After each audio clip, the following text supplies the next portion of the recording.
Сәлем достар, сіздермен Нұргүл Жарамазан қызы. Бүгін аққу копилкасының формасын шығаратын боламыз. Ең бірінші аққудың мойны шұң тесік болғандықтан пластилинмен бітетін боламыз.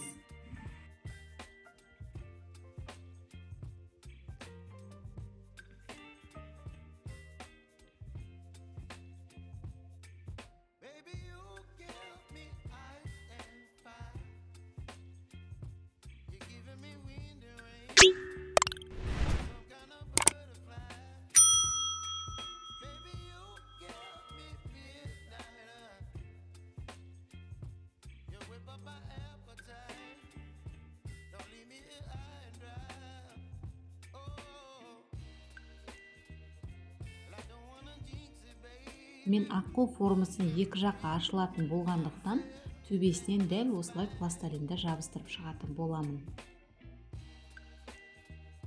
Пластилинді қолданған кезде микроволновкаге ерітіп алған жақсы, жұмсақ болады.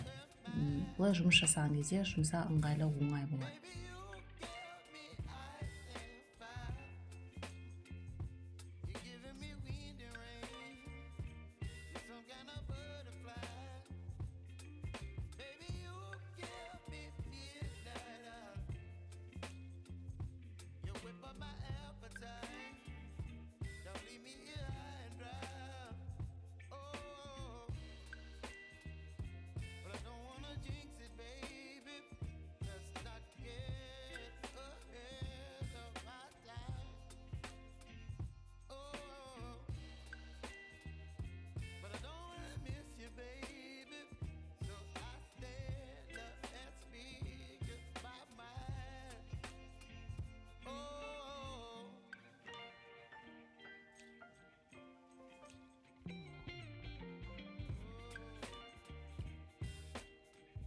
Пластилинді жабыстырып болдық. Енді шпилканың көмегімен замокты салатын боламыз.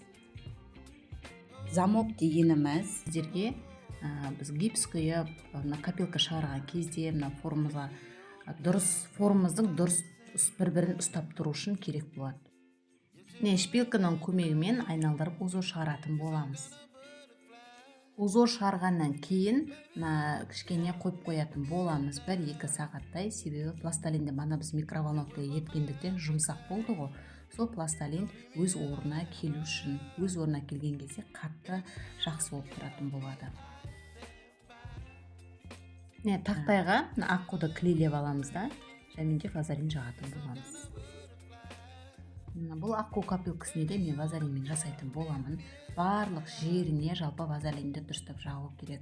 Вазелинді дұрыстап жақпайтын болсақ, біздің герметигіміз бұл формамызға жабысып қалатын болады.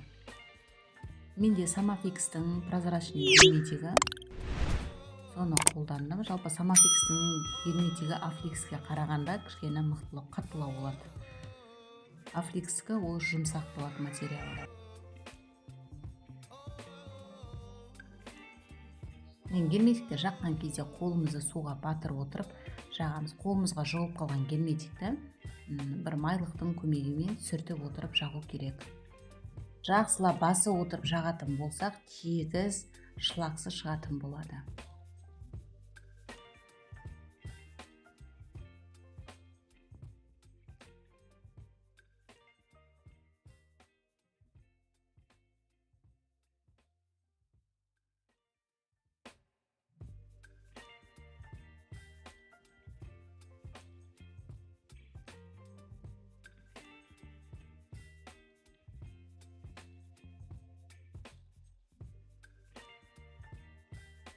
Жалпы мынандай гүлдері менікі үлкен болып шығып тұр ғой, соны мен кішкене қалыңдау қылып жағам, себебі жыртылып кетпеу үшін.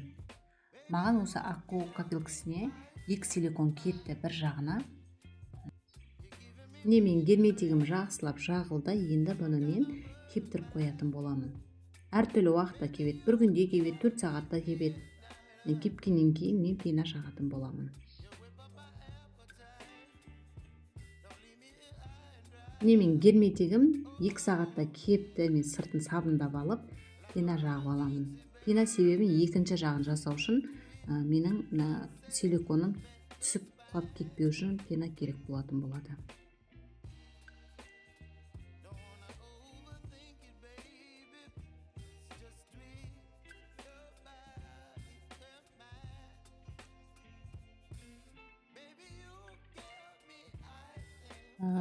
Пена қатты көтеріліп кетпеу үшін қолымызды сабынды суға батырып бүйтіп тегістеп басатын болса бір тегіс болатын болады.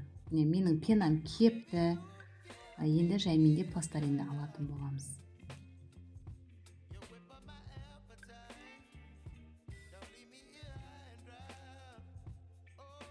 Астында бұрыштарында қалып қойған пластариндерді пышақтың көмегімен жаймен алып тастаймыз.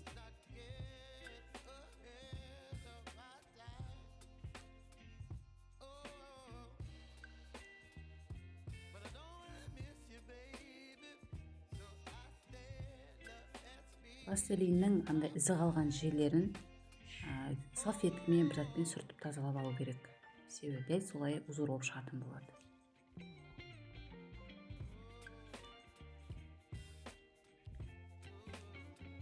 Бұл жағында мен вазелинді жағып, жақсылап щеткамен жағатын боламын.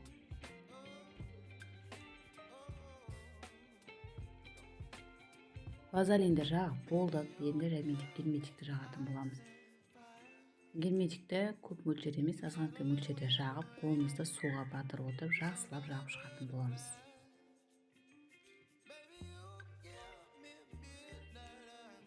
Бұл жағына да маған 2 силикон кетті. Енді кептіріп қоятын боламын. Жақсылап кепті, мен сабындап алып та пена құятын боламын. Ең бірінші астыңғы жағына құйып алып, сыртына кардон кигізетін боламыз.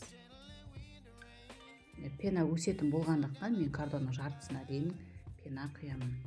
Пенаны құйып жақсылап бір күнге кептіретін боламыз. Достар, сіздерден кешірім сұраймын. Бұның ашылған жерін видеоға түсіруді ұмытып кетіппін. Енді дәл осылай түсіруге тура келді. Менің формам жақсы болып шыққан. Енді бір-біріне кигізіп, сыртына чехолын жауып, көзінкісін тағатын боламыз. Бұл формаға гипс құйып көргенмін, жақсы болып шықты. Келесі видеомда сіздерге де қалай гипс құю керектігін көрсететін боламын. Менің видеом ұнап жатса лайк басып, комментарий жазып, каналға тіркеліңіздер.